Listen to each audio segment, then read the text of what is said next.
Hello, my name is Maria Bezubova and you're at my channel Fertilizers Jazz. Here we talk about events, trends, technologies in the world of fertilizers and agriculture. Please subscribe to the channel, put like to this video, and let's jazz! Today I'm thrilled to uncover for you a very interesting and extremely important topic, which you always touch whenever you ship any fertilizer from the supplier to your buyer or to yourself. This is inspection. You need to make sure that goods that you purchased are actually these goods of quality and quantity that you agreed, and that they will arrive at the destination point in the same quality and quantity. But how to check it? Which parameters you need to test during loading? What are the pitfalls? All these questions I will discuss today with a super cool guest, Kamlesh Parmar, Middle East Regional Director at Cotecna. I'm happy to welcome you, Kamlesh, and thank you very much for joining me today. Thank you very much, Maria. I'm happy to be here. Thank you. Kamlesh, today we will discuss a very important topic related to execution of any fertilizers purchase or sales contract. Not only fertilizers, of course, but because we are in fertilizers industry, we will focus on fertilizers today. And this is inspection of the products. Actually, it sounds quite easy, but in fact, I know it from my own experience, not always good experience, of course, is a very complex and not easy at all question.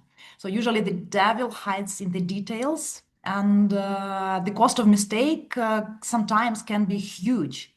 Absolutely. So my first question is kind of more general one. Which focal points the shipper should take into account when planning inspection for fertilizers? Sure. I'll begin with a short introduction and I'll start with the answer of your question. So, hello everyone. I'm Kamlesh Parmar. I'm the Regional Director for Cotecna entities in the Middle East. I lead our regional operations, managing inspection and certification activities across various commodities. In addition to my regional role, I'm also heading the fertilizer work group under the steering committee, which is created and managed by our leadership, our CEO, Mr. Sebastian. Our work group is dedicated to enhancing quality assurance, traceability, and compliance in fertilizer trade, especially in emerging markets.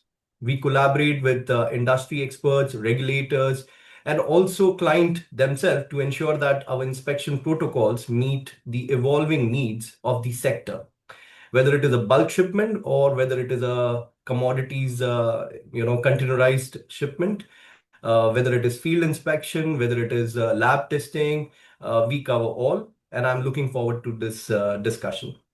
Coming back to your question, let's take an example. You asked me about what are the focal points which the shipper should take into account when planning the inspection for fertilizer. So let's imagine a vessel. I'll name it MV Jazz after your YouTube channel, which is carrying around 50,000 metric tons of urea, and it's docked at Sohar port, which is nearby for me in Oman. Everything is appearing in order. The documentation, it is complete. The test results are in compliance with the specification. The cargo is cleared for shipment.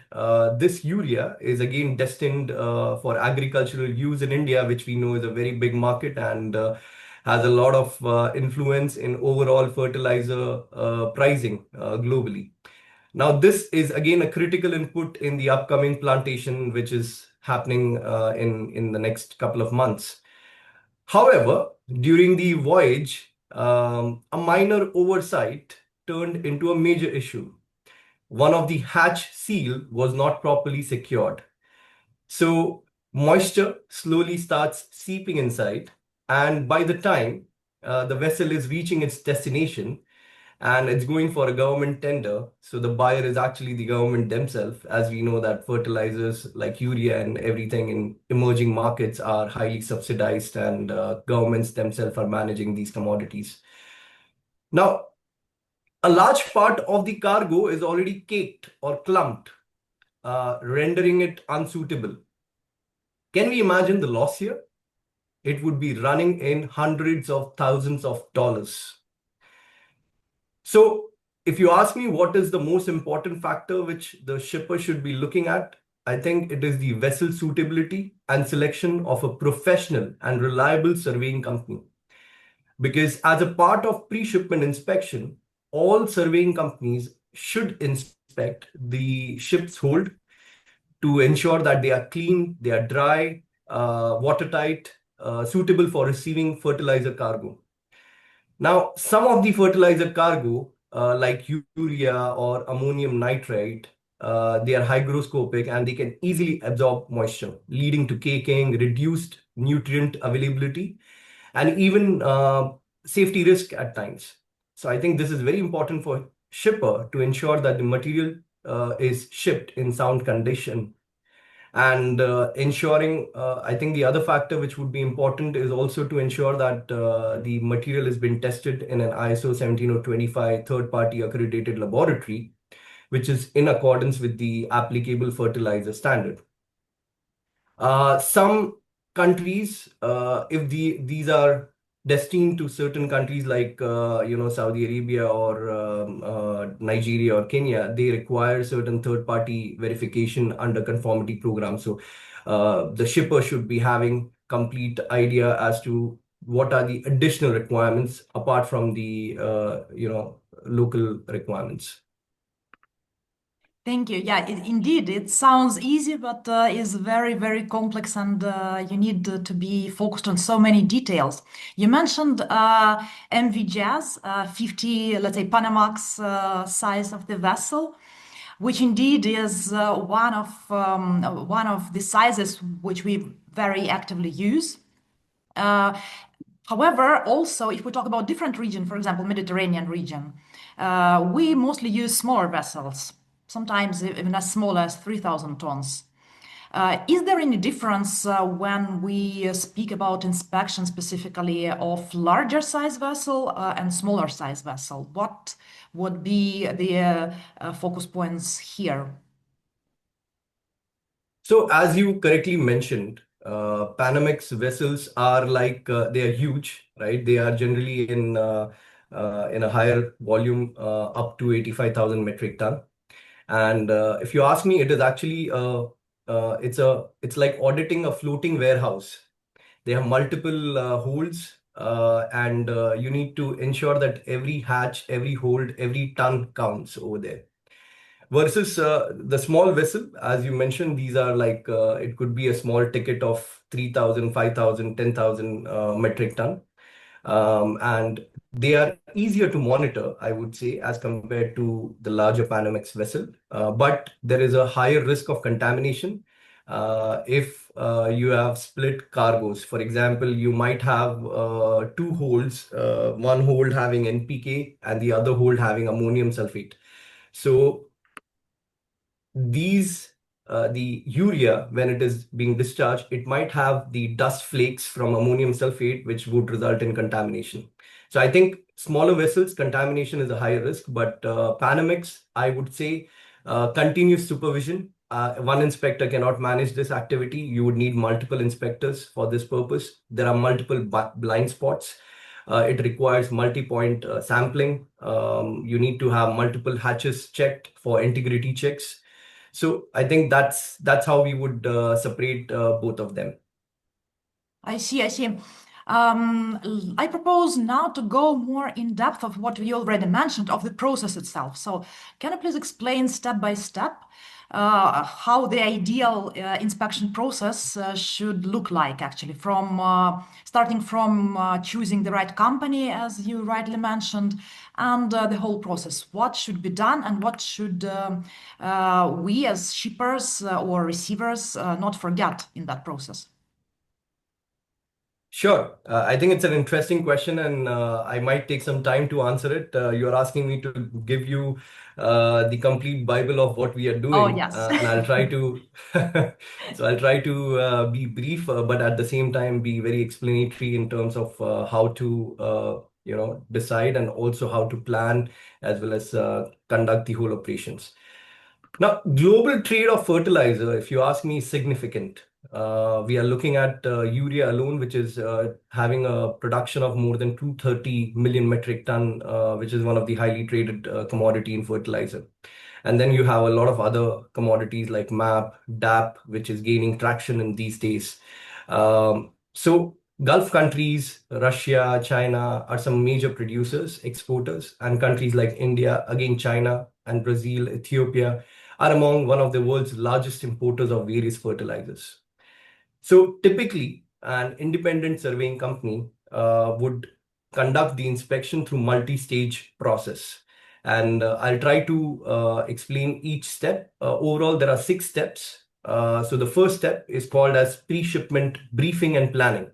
It's before we start the process. So before even going to the site, we need to do a thorough briefing, and there has to be an agreement on the inspection plan with the supplier, shipper, as well as the importer. The first step is to define on the scope and the parameters. The shipper and the receiver will agree on what are the inspection activities which will cover. Typically, this includes quantity verification as well as the testing, which is called as quality analysis. All relevant quality parameters are identified upfront, and the parties also specify the standards or the methods. Generally, it is GAFTA Rule 124 for sampling, and the AOAC or ISO methods are required for laboratory testing. This will ensure everyone agrees on what is the pass criteria, which is very important in the business, what we are doing. We want to ensure that we are agreeing on the scope to avoid any ambiguity during the process or after the process. Also, it requires, if there are any special requirements which are required to be conveyed to the inspector, this is the time we need to discuss and agree. For instance, if the cargo is destined for India, for example, then the inspection carried out should be meeting India's FCO criteria, which is Fertilizer Control Order criteria. Similarly, if a shipment is going to Latin America, like Brazil, then it might need to adhere to the agricultural import norms, which includes heavy metal testing as well. The inspector also would need to schedule here, including the logistics. So I think it's the expected loading schedule, location, also necessary passes or access should be provided to the inspector to the facility, whether it is at the port, it could be in the vessel, it could be at the silos, depending on how the medium is decided. The inspector on the other side should prepare necessary equipment, which include sample bags, seals, labels, weighing tools, their own inspection reports, PPE, which is very important, safety. The next step, so once the planning is done, the next step is pre-loading checks at the port or facility. So now the inspector is going to reach the site and carry out the crucial check before the loading begins. The first thing, as I said, is the vessel hold inspection. One of the most important early step which we need to do. All hold must be clean, dry, and fit to receive the fertilizer. The inspector must check for any residues of previous cargo. We always check what was the previous cargo to ensure that it's clean. What kind of rust scale is there, peeling paint, moisture, what odor is there. These are very important criteria to assess the vessel suitability. Fertilizers, most of them, as I said, are highly susceptible to moisture, and somehow chemically active cargo. If the hold is damp or there is any leftover from the previous shipment, the urea or any other fertilizer cargo can deteriorate or become contaminated. So even we have seen in real life scenarios, we have seen paint flakes. They always repaint the vessels. So there are flakes of the old paints and rust which can easily dislodge or mix into the urea or the other fertilizer and result in contamination. So these are the things which we or the inspectors will assess, and they have the right to reject a certain hold and request cleaning if there is any unfit condition found. Typically, we will clear and issue the whole cleanliness report only if all the criteria are satisfactory. The next is checking. The inspector will ensure that all tools for measuring the quantity are ready. If we conduct the draft survey, which is called the weight calculation by ship displacement, and the inspector boards the vessel to take the initial draft readings, and it involves also reading the ship's draft marks. So you have the three draft marks, which is the fore, aft, and mid. And also we do the measuring of the ballast, etc., to determine the vessel's empty weight. Now, why these are needed is because we need to decide on the empty vessel weight, and then we will also, during the final draft survey, we will calculate the complete filled vessel weight. Then comes the safety and logistics. We will also ensure that the inspector will coordinate with the port and vessel crew about the loading plan, which we need to know which hold is going to be filled, what is the hatches which we need to first attend, and whether the loading is happening from silo using a grab or it is in a container. We would need to plan accordingly, because the sampling plan depends on what kind of loading operations are in place and how that cargo is feeded, whether it is in container or whether it is in a ship. So that's the second step. We have started the inspection. Now, the third step is about the loading operations, which includes the supervision of the witnessing and sampling. So if it is a continuous load operation, we would supervise it. The inspector will closely monitor, or a team of inspector will closely monitor the entire loading process. What does this mean? This means that we have to be present at the ship and the dock when the material has been transferred, right from the start till it is completed. And it's it sounds simple, but at times it doesn't go as per our plan. And we are talking about certain countries when the loading is halted multiple times because of weather conditions.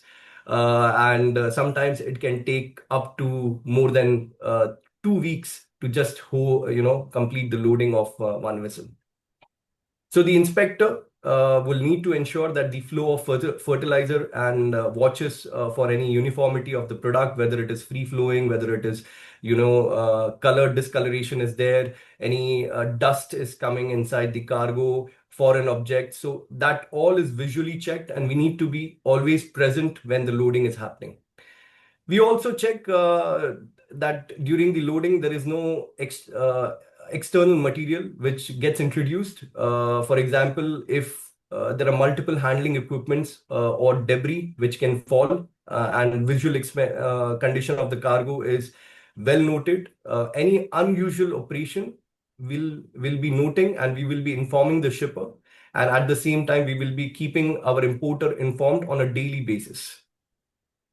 This is called real-time supervision, which will ensure that any problems at an early stage itself is identified and it is tackled in a timely manner. Our job is not just to identify issues, but also ensure that they are identified at the right time and we are dealing with the right diagnosis, so that there is no issue at a later stage. So during the loading stage, we are also expected to conduct the sampling. During sampling, our goal is to collect small samples which are in an increments at regular intervals. It is as per the industry standards. It is ISO 8633 for fertilizer sampling, or GAFTA 124, as I said earlier. It gives us the guide of what kind of sampling frequency is involved, what methods have to be utilized. And for example, an inspector might take an increment every 500 or 1000 metric ton, which is loaded from each lot. The increments are stored in clean, dry containers, often plastic sampling buckets or bags. As the process continues, by the end of the loading, all these would be combined. The inspector also keeps an eye on environmental conditions, as I said during the loading. Urea is it's supposed to be kept dry, and it's very moisture sensitive. It contains less than 1% moisture, so any moisture it would be resulting a lot of caking and clumping of the material. So part of the supervision is to ensure such precautions are taken. Often the crew and port, they will do the needful, but the inspector will also note these things and make a comment in the report. Throughout the loading, the inspector is supposed to follow the process and also take a lot of photographs showing the cargo condition, whether it is a close-up photo of the cargo, it could be prilled urea, granular urea. So the free-flowing nature should be evident basis of these photographs. Any anomaly like a lump will be also taken the photograph, and we will make a note of it. We will also maintain log timing of the operations. Any delays or incidents will be captured in it, and this will all be feeded into a final report. Now we have completed the inspection sampling part. Now let's go to the step 4, which is called post-loading quantity determination. So after the physical loading is finished, the focus turns to measuring how much was loaded. So the final draft survey starts. And now, once the ship is laden with cargo, the inspector reads the vessel's draft marks again, which I said at the initial level, the forward, aft, and midship. And they will also note any changes in ballast or water density, fuel calculations. So using these draft survey calculation, the weight of the cargo is computed. The difference between the final and the initial draft survey results gives the cargo weight. With corrections of any ballast, changes, fuel usage, etc. during the loading, of course. This method typically yields the quantity reasonably accurate within, and in our industry, a 0.5 percentage uncertainty is always there, which is acceptable. So that's one method which is highly and most traditionally used, I would say. But apart from that, what we also do at times is that in some ports, every truck delivering urea or fertilizer to the port is also weighed, right, to the conveyor system or which has an integrated scale. Today, there are conveyor belts which we see in industry are being utilized, which also have weighing capacity, not just shipping capacity. So it helps in further computing the weight, which will help us to ensure that we are providing an accurate report. In general, for instance, if there are around 600 trucks which are having around 50 tons each and they are delivered from a warehouse, that's theoretically around 30,000 metric ton. But a draft survey can be little upper side, which could be 30,500 due to certain factors, and reconciliation of the draft survey with the weighing scale. It will help us to ensure that we are validating the results, and if there is any calibration issue, we are holding the necessary person responsible and checking if the weighing scale needs recalibration or not. Once we have done the needful, we will also do the sealing of the holes. And the inspector would typically check the closing and sealing of the ship for the hatch covers, and then the draft survey certificate is issued. So step 4 is done. Now we move to the sample preparation because the inspection is done, the vessel is loaded, and now we need to do the sample preparation and also conduct the laboratory analysis. So we prepare a composite sample. The inspector will now take all the incremental samples gathered during the loading and mix them to form a composite. This is done according to proper procedure, often on a clean canvas or a plastic sheet, or in a sample splitter, depending on where we have the access to certain equipments to avoid any kind of contamination, which is very important for the inspector to validate. Common practice is to split into 3 portions or sometimes more if there is any standard requirement. One will be sent to the laboratory for analysis, and the other 2 are sealed and stored as retained samples. The retained samples are basically one is one is stored for the purpose of giving it back to the shipper, and the other is kept with the inspection body itself for any dispute at a later stage. So it is basically referred to as a referee sample, I can say, for dispute resolution.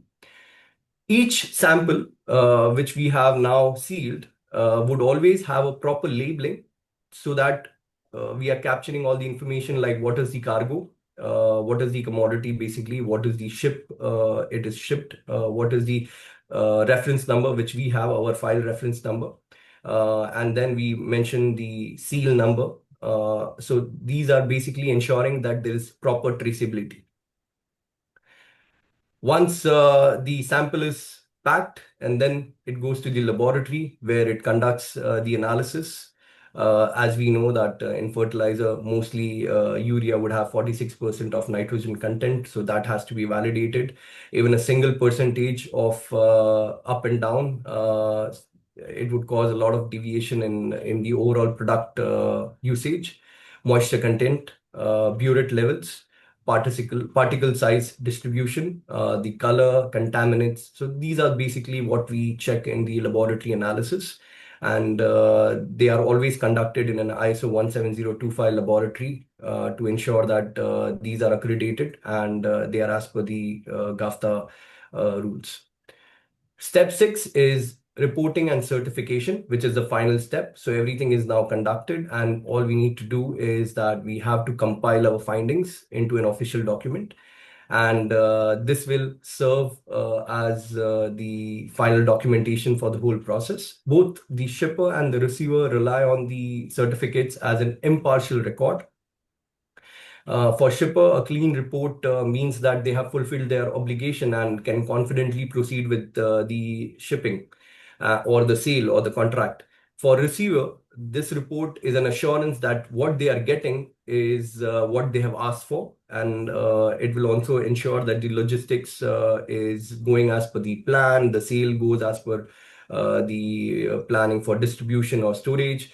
In international trade, these documents are often a pre-requirement for payment. We are talking about multi-million dollar invoice for one vessel. So these are generally required by banks for letter of credit or especially with the government tender. In summary, the final report is the culmination of whatever process which we have followed, the 6 steps which I have just told you while monitoring the operations. Just to let you know, a catchy fact here, during this kind of bulk vessel operations, an inspector will walk up to 8 to 10 kilometers in a day. Wow, that's impressive. That's indeed a Bible. Thank you very much for all the details. And indeed, there are so many details that I would like, to clarify based on my own experience. And usually, this experience is bad, of course, because you meet with some problems, and then you understand that you haven't actually asked for a proper inspection or for an inspection in a proper way. So that's why you have this problem. So first, can you please explain the difference between in the inspection between bulk goods and bagged goods? So for example, how would you test the free flow of urea which is in a big bag? Is it possible, or how it is done?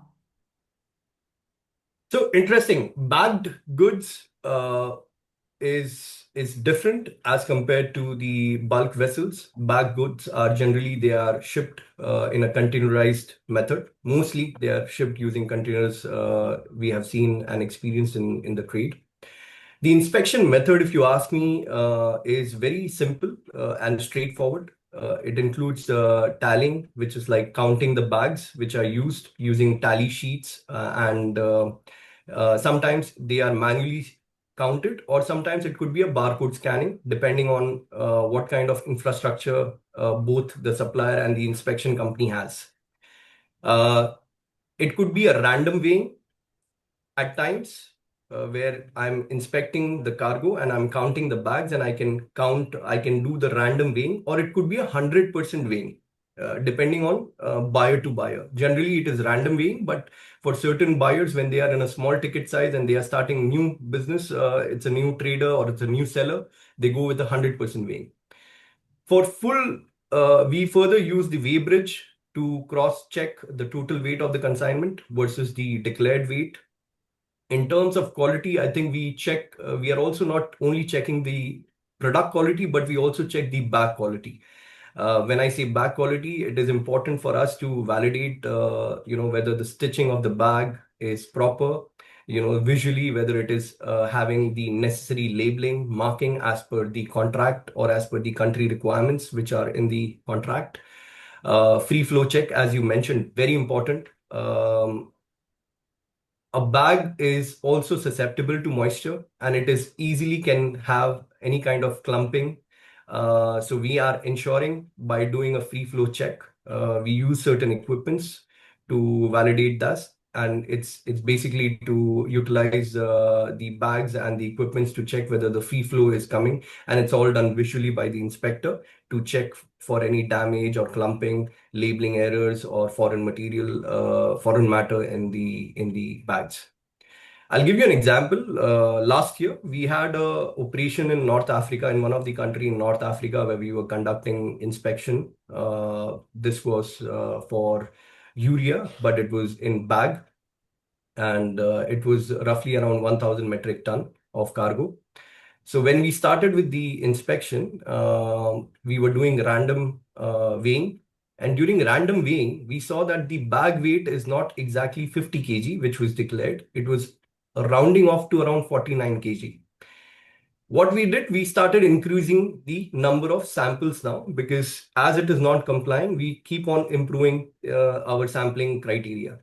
And then we went to almost 100% sampling, weighing of the bags, and it was always coming to rounding off to around 49 average. So this discovery it saved close to $30,000 for the importer, and there was a contractual change between the importer and the seller. And the material was shipped, but then they had to reduce their overall quantity as per the invoice. So I think these are very important notions which are required to be done and validated using an inspection body to safeguard these kind of practices, which could be a norm. Another very important point that you already mentioned, and I just would like to draw attention of everyone who is listening and watching us, some specific regulations related to certain countries or geographies. So how do you usually approach these things? So do you usually proactively recommend to your clients that please take into consideration that this country has this regulation? Or you would recommend now to be more, to focus more on these things on the buyer side, let's say, how it usually works? I think it's a responsibility which I believe is a shared responsibility.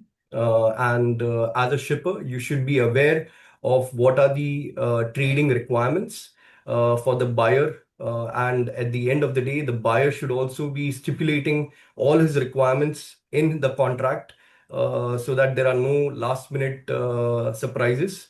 Because often what we have seen is that trade is often not facilitated because of certain confusion, right? For example, the buyer might be receiving a cargo which is complying with all the requirements and the cargo is fit for consumption, but there is one certificate which is missing, which the shipper didn't know, right?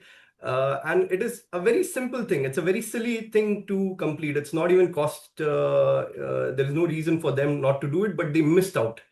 So I think at times it results in a lot of confusion, chaos, and these shipments are very they are not low value shipments, they are high value shipments, right? So what we have seen is we are ensuring and that's why the first step, which I said, the planning, that is where we ensure from our side we are speaking to multiple parties. And it's not just one inspection body which is included. In bulk shipments, you have inspection bodies which are coming from the terminal, which are coming from P&I at times, ship owners. So we have to communicate to multiple stakeholders, and that communication is a key to ensure that everything is going as per the plan and there are no surprises. And we are here at the end of the day. Cotecna, as a company in this industry, is here to facilitate the trade and not act as a barrier for their trade. Yeah, sure, indeed. Another thing which is important to understand, I would say, for shippers, and I'm interested to listen to your recommendation. So you just described the process of inspection at loading. However, we know what is being what is being loaded, and what is coming to us, let's say, to me as a receiver. Would you recommend me to make another inspection at discharge? How it's usually done as per your experience, or one inspection at loading is enough? So I think it's again to do with the contractual obligation. Generally, in bulk cargoes, it is a mandate, and what we have seen, it's a practice that both load put operations are conducted. So loading supervision and the inspection is carried out, as well as during discharge, the activity of inspection is again carried out to ensure that the material which has been certified is also the same which is at discharge, and it is validated by an independent third party, which is a key criteria for certain government tenders and also for certain banking transactions which are involved in these high value shipments. So it depends on contractual obligation. If it is a small ticket, shipment, it is again important to understand from buyer's perspective whether it is a requirement for him, and they are the one to decide whether they require the inspection to be done or not. But overall, I think if you have multiple inspection bodies involved, it at the end of the day is going to improve your confidence in the overall trade here, which is involved. So inspection body A certifying a material in a certain load port in Asia, and inspection B, which is certifying the material at load port in Latin America. And if the results are matching, that overall improves the confidence of the receiver and also for any other stakeholder which might be involved in this overall transaction.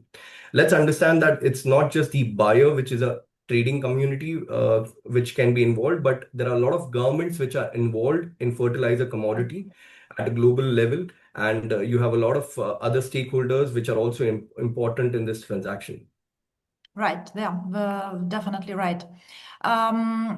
Another point regarding container shipment. Is there any specifics? Because container ports, it's a completely different port versus the bulk shipping. They have their own rules, you know. Is there any specifics related to container shipment of fertilizers and related inspection?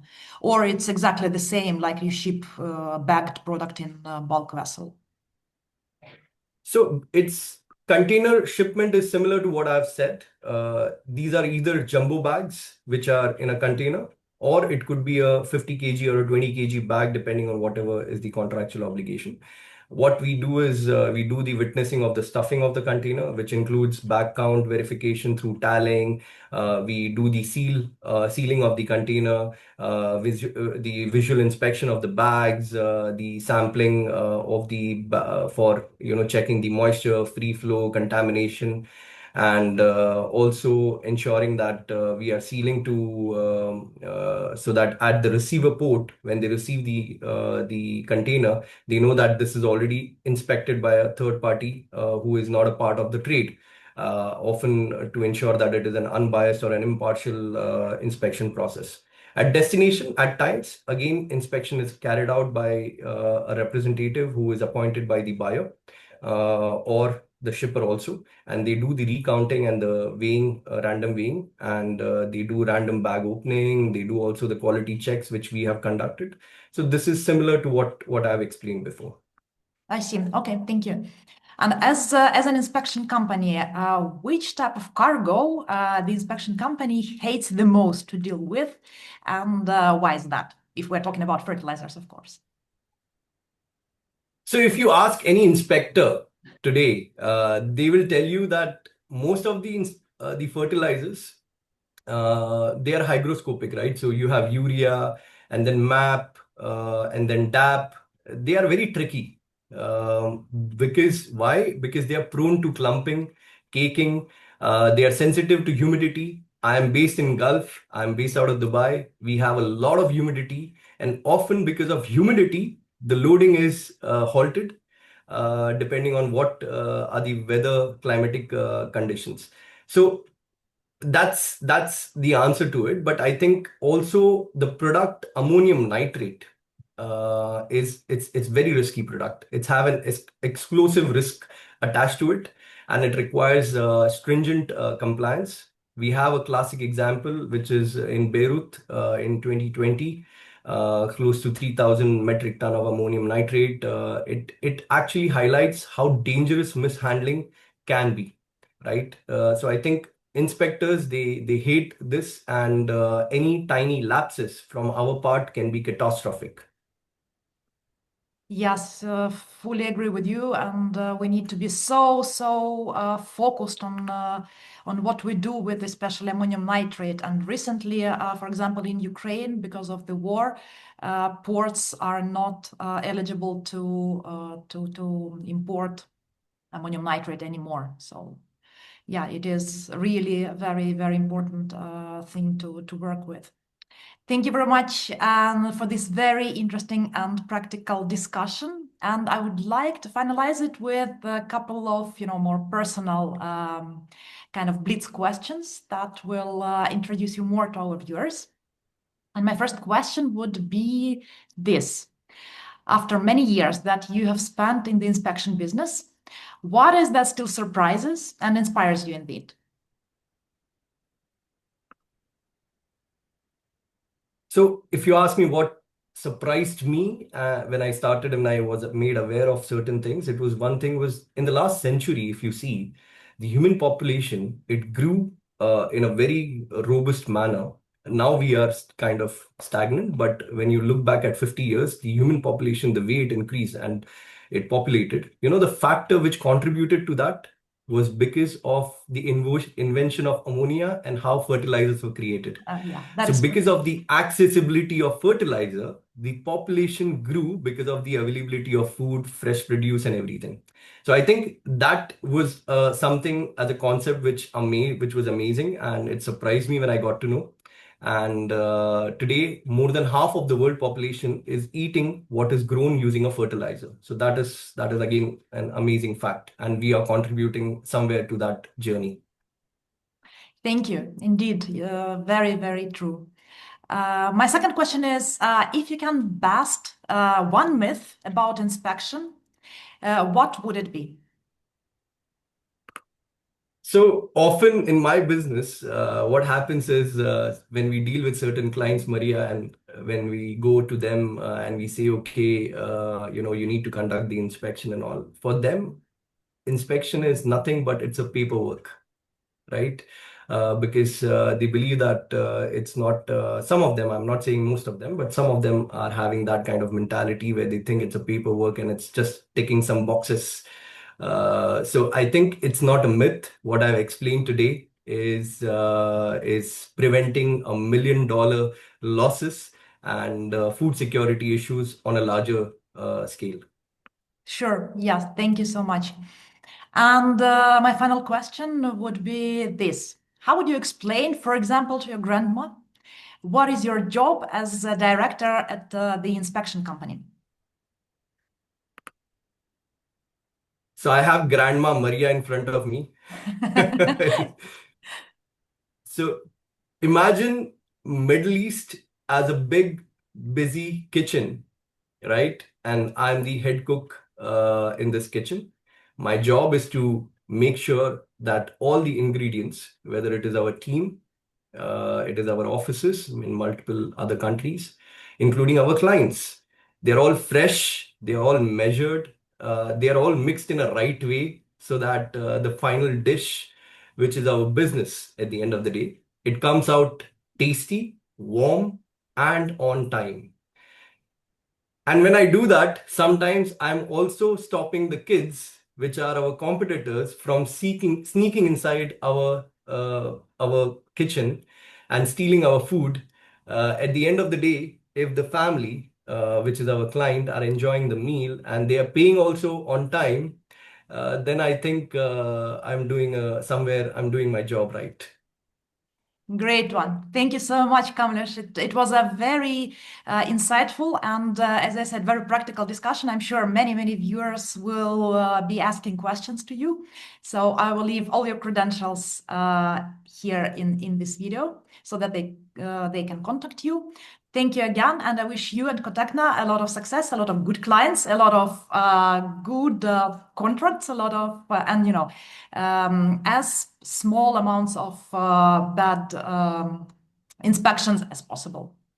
Thank you again. Thank you very much, Maria. It was pleasure being with you and connecting on this long overdue discussion. Thank you for watching. As usually, I will leave all credentials of Kamlesh and Cotecna in the comments. Please let me know in the comments which other important questions related to inspection you would like me to uncover, and I will be very glad to do so with Kamlesh next time. Please subscribe to the channel, put like to this video, and see you soon.